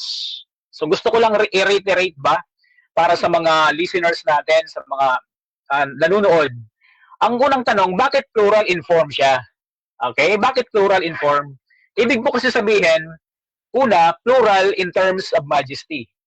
Okay? Yun po yung mga unang definition ng mga theologians po natin. Pero pangalawa, may tinatawag po tayong collective noun or tatlong persona. Kaya nga, ang tawag po dyan, plural in form, kasi mayroong collective noun. Ang collective noun dyan, walang iba, kundi yung Ama, yung Anak, at saka yung Espiritu Santo. So, yan. So, kaya plural siya. Pero ngayon, ang tanong natin, bakit singular in meaning? Okay, so hihimayin po natin ulit. Bakit singular in meaning? Kasi, mga kapatid, tumutukoy po ito sa Diyos na iisa lang. So kanina pa, pinapatunayan po natin at maging ni Brother Jeff T, kanina pa pinapatunayan namin pareho na isa lang ang Diyos. Ang meron lang kaming di nagkakasundo kung ilan yung persona. Kaya, yung plural in form, yan po ay collective noun. Tumutukoy sa tatlong persona. Pero bakit singular in meaning siya? Kasi tumutukoy po siya sa pagiging isa ng Diyos. At marami pong talata sa Biblia, okay? Isaiah 43 verse 10, Deuteronomy 6:4, ano mga kapatid? 1 Corinthians 8:6, isa lang ang Diyos ng mga kapatid. So lahat ng yon ay tumutukoy sa singularity of God. Pero meron pong plurality of the persons. Okay? Yun po ay matibay na nakatala sa Mateo 28:19. Ngayon, ang tanong natin, ilan ba ang Diyos? Kasi nga plural siya eh. Ilan ba ang Diyos? Isa lamang po ang Diyos. Sa 15:3 ng Exodus, sabi doon, siya po ay mandirigma, Yahweh ang kanyang pangalan. So ibig sabihin, ang Elohim po ng Biblia ay Yahweh ang kanyang pangalan. Okay? At itong si Yahweh may tatlong persona. Okay? Ang Ama, ang Anak, at saka yung Espiritu Santo. Kaya, mas pasok yung Elohim na plural in form, singular in meaning. Kisa doon sa plural in form, tapos wala ka namang may papalabas na plurality pagdating sa person. O, di ba? Kaya mas pasok yung plural in form, singular in meaning. Magkakaroon ng essence yung word na Elohim. Plural in person, singular in sa pagiging Diyos niya. Okay? So ngayon, ang next nating tanong, si Yahweh ba may persona? Meron, no, mga kapatid. Kaya nga tinatawag siyang He at saka meron siyang divine personality. Ilan ang persona ni Elohim? Sa Biblia, malinaw po Ama, Anak at saka Espiritu Santo. So ngayon, punta tayo doon sa pinaka-goal ng debate na to. Bakit ako humaharap sa debate? Kasi ang pinaka-goal natin, maraming tao maligtas ng mga kapatid. Makaalam sa katotohanan. Sa pagliligtas, andyan yung tatlong persona. Okay? Una, ang Ama ang nagpadala sa anak. Okay? Siya yung nagpadala sa anak kasi gayon na lamang ang pag-ibig ng Diyos sa libutan kaya pinadala ang kanyang bugtong na anak. Tapos, yung anak, siya naman ang namatay sa cross para tayo ay matubos sa ating mga kasalanan. Tapos pagka nanampalataya tayo sa Kanya, tayo po ay magkakaroon ng buhay na walang hanggan. Hindi po yung Ama ang namatay sa cross, kundi yung anak. Kasi yun po yung disenyo nila. Okay? Then, paano naman ang banal na Espiritu? Ang banal na Espiritu, siya po ang kumilos para magbuntis si Maria. Para yung anak, okay, yung second person of the Trinity, ay ipanganak ng mga kapatid. At ngayon, siya ay nananahan sa mga believers, yung Holy Spirit.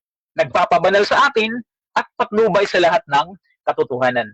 Kaya sa salvation, andan po yung tatlong persona. Ama, Anak, at saka Espiritu Santo. Kumplito po yan. Sana po ay nakaalam tayo ng katotohanan at naging malinaw sa inyo po mga kapatid ng isang Diyos ay may tatlong persona. Magandang gabi.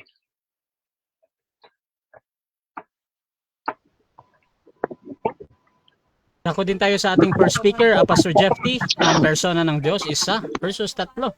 Your time start now. Ayan. So maraming salamat sa isang napakaganda at mapayapa na pag-aaral. Sana ganito lang lagi ang ating mga debate mga kapatid sa lahat ng mga debaters dyan. No? Hayaan natin ang mga tao na nanonood, nakikinig ang magbalanse. Okay, punta tayo sa ating pong final conclusion.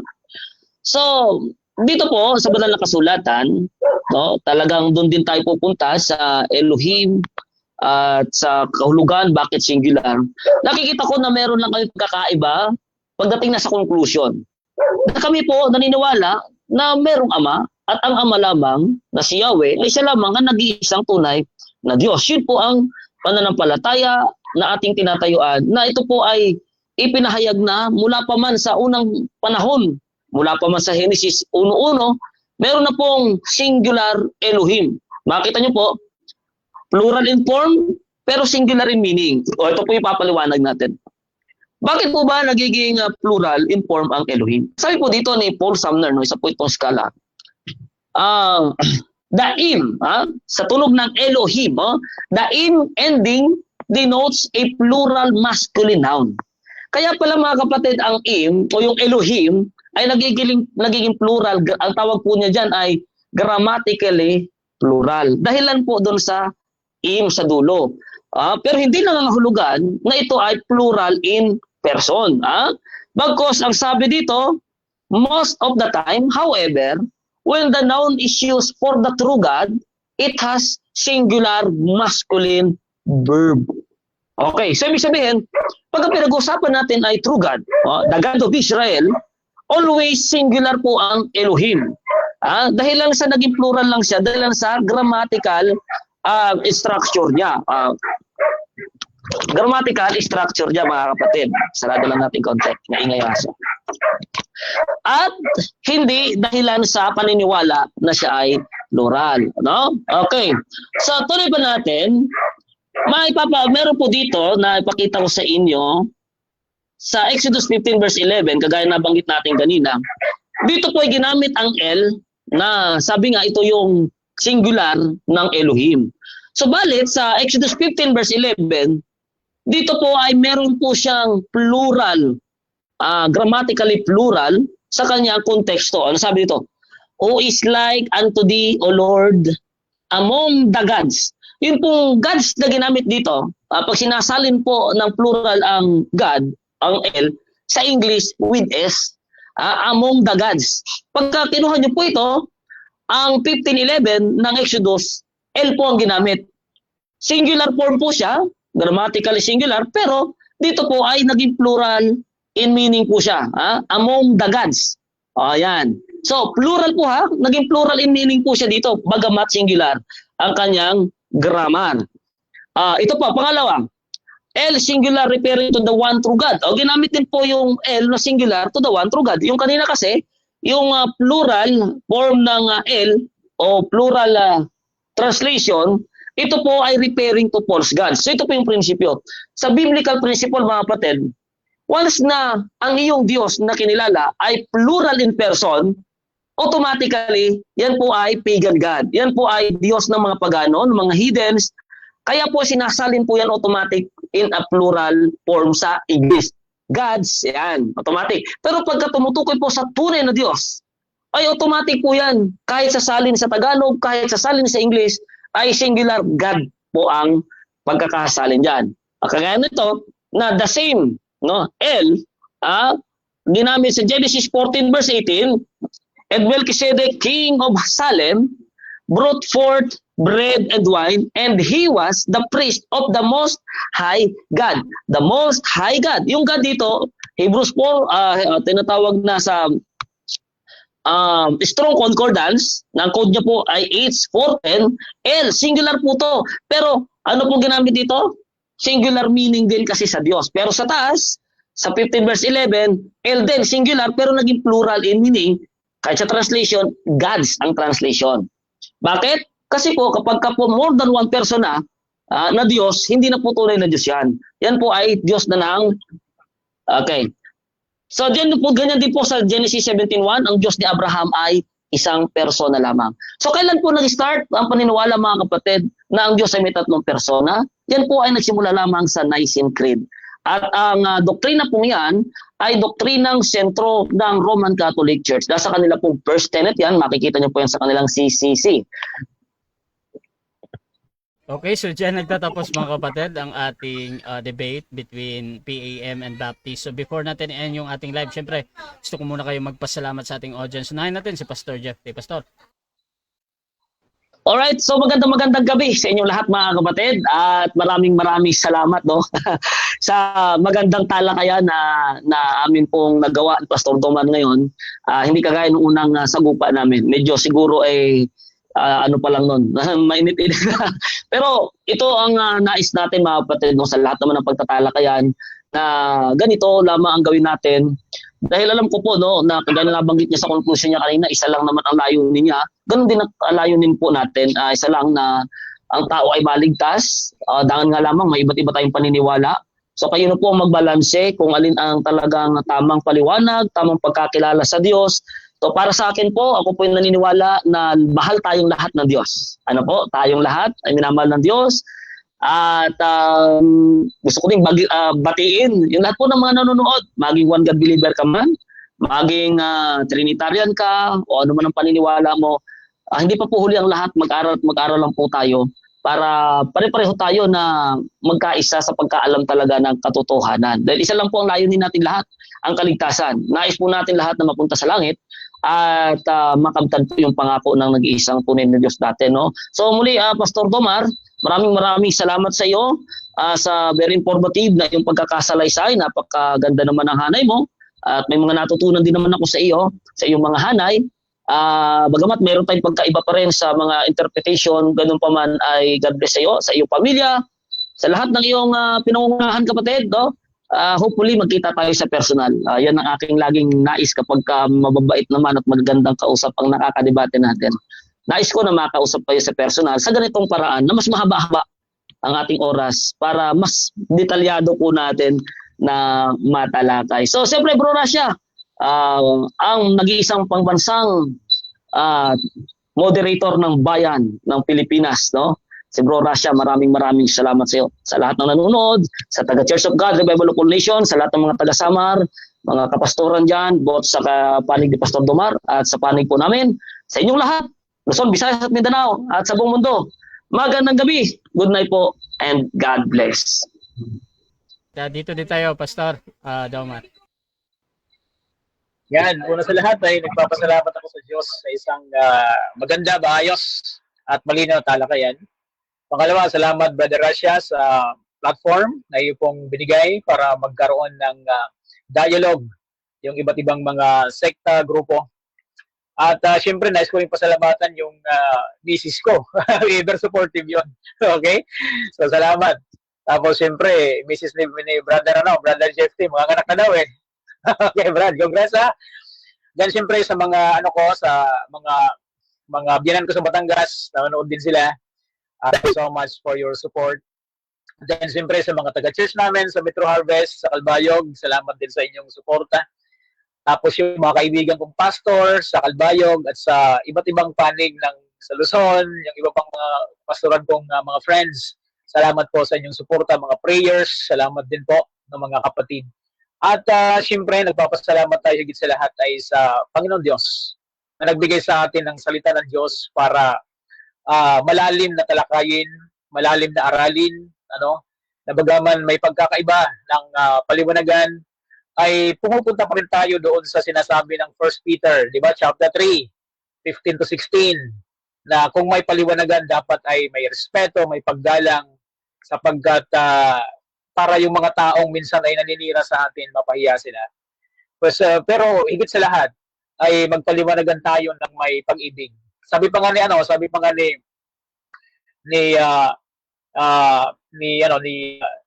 nung isang nabasa ko ng umaga lang, sabi niya, ang truth na walang pag-ibig ay brutality.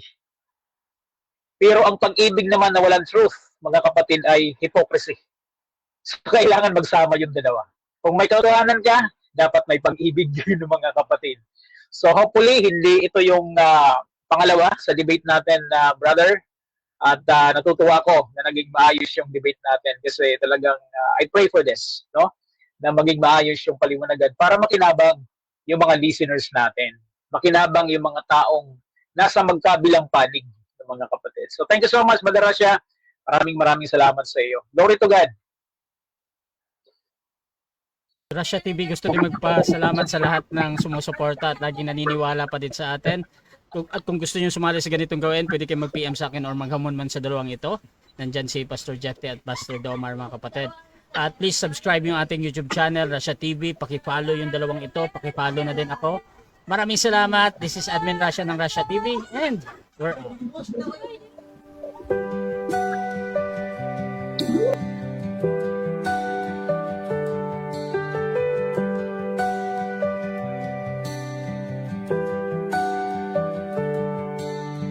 Darkness fades when you are near. Your light breaks through our deepest fear.